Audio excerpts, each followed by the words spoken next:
We have to leave the ECHR. No ifs, no buts. Foreign criminals convicted of horrific abuse could not be deported. যুক্তরাজ্যে অনিয়মিত অভিবাসীদের বিতরণের ক্ষেত্রে ইউরোপীয় মানবাধিকার কনভেনশনকে বড় বাধা হিসেবে বিবেচনা করা হচ্ছে।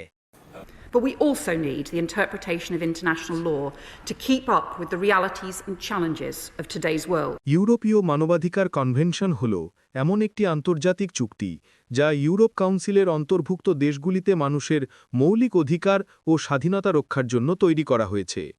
1953 সালে কার্যকর হওয়া এই চুক্তি জীবনের নিরাপত্তা, মত প্রকাশের স্বাধীনতা, নির্যাতন, মৃত্যুদণ্ড, বৈষম্য ও দাসপ্রথা থেকে মুক্তির মতো অধিকারগুলি নিশ্চিত করে। নানান কারণে এখন এই চুক্তি থেকে যুক্তরাজ্যের বের হয়ে আসার দাবিটি জোরালো হচ্ছে। অসহায় অভিবাসীদের রক্ষাকবচ হিসেবে বিবেচিত এই চুক্তিটির আওতায় ভিসার মেয়াদ উত্তীর্ণকারী ব্যর্থ অ্যাসাইলাম আবেদনকারী ব্রিটেনে বসবাস করার জন্য আপিল করতে পারেন।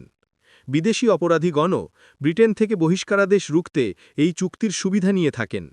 পরিসংখ্যান অনুযায়ী 2008 থেকে 2021 সালের জুন পর্যন্ত 21,595 জন অপরাধী ডিপোর্টেশন এড়াতে ইউরোপীয় মানবাধিকার কনভেনশনের অধীনে আবেদন করলে 2,392 জন এতে সফল হন।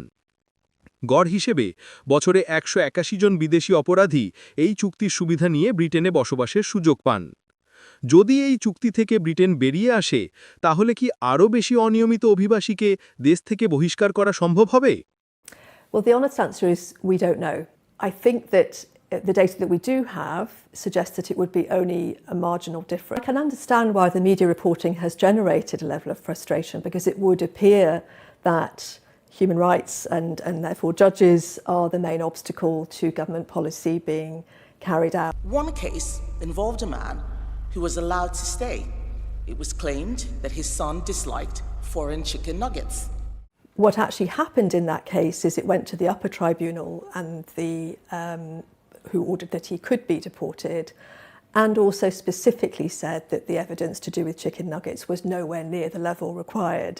এই চুক্তি থেকে বেরিয়ে এলে যুক্তরাজ্যে বসবাসকারী প্রত্যেক ব্যক্তি তার মানবাধিকার সুরক্ষার গ্যারান্টি থেকেও বেরিয়ে আসবেন। তারপরও অভিবাসীদের ঠেকাতে এই চুক্তি থেকে বেরিয়ে আসার দাবিটি জনপ্রিয়তা পাচ্ছে। Desk report,